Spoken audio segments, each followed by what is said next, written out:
Ճանաչողական այցով Լոռու մարզ էին ժամանել Հայաստանի Հանրապետությունում Ռուսաստանի Դաշնության արտակարգ և լիազոր դեսպան Իվան Վոլինկինը և գլխավոր հյուպատոս Եվգենի Կոնիշևը իրենց կանանց հետ։ Նրանք սկզբում եղան մարզպետ Արթուր Նալբանդյանի մոտ, ծանոթացան մարզում առկա խնդիրներին, նրա պատմությանը։ Այցի հիմնական նպատակն էր ճանաչողական եզրեր գտնել երկու երկրների միջև։ Դեսպանը նշեց, որ ուսումնասիրություններ է կատարվում մարզերում, իրավիճակին և խնդիրներին ավելի մոտիկից ծանոթանալու և համապատասխան ծրագրեր իրականացնելու համար։ Հյուրերին ընդունեց նաև Վանաձորի քաղաքապետարանի աշխատակազմը։ Դեսպանն ընդգծեց, որ Հայաստանում եղած 6 ամիսների ընթացքում մասնակցել է ամենատարբեր հանդիպումների և ծանոթացել մարզային խնդիրներին համագործակցության հնարավոր եզրերն ընդգծելու նպատակով։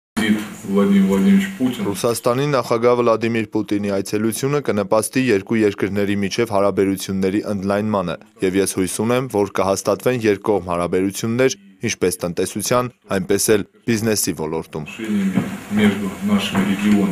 Դեսպանը հույս հայտնեց, որ կդրվեն միմիայն փոխշահավետ համագործակցության հիմքերը։ Դեսպանը տպավորված էր Հայաստանի մշակութային արժեքներով, տեսարժան վայրերով, հյուրասիրությամբ։ Նրա համոզմամբ Հայաստանը շատ հետաքրքիր երկիր է, իսկ մեր երկրի մեծագույն հարստությունը համարում է քաղաքացուն, մարդուն, հային։ Քաղաքապետն իր կողմից գոհունակություն հայտնեց երկու երկրների համագործակցության համար և հիշատակեց, որ հայ և ռուս ժողովուրդների միջև բարեկամությունն արդեն դարերով է չափվում, ինչը հարկավոր է ամրապնդել և ընդլայնել նաև ապագայում։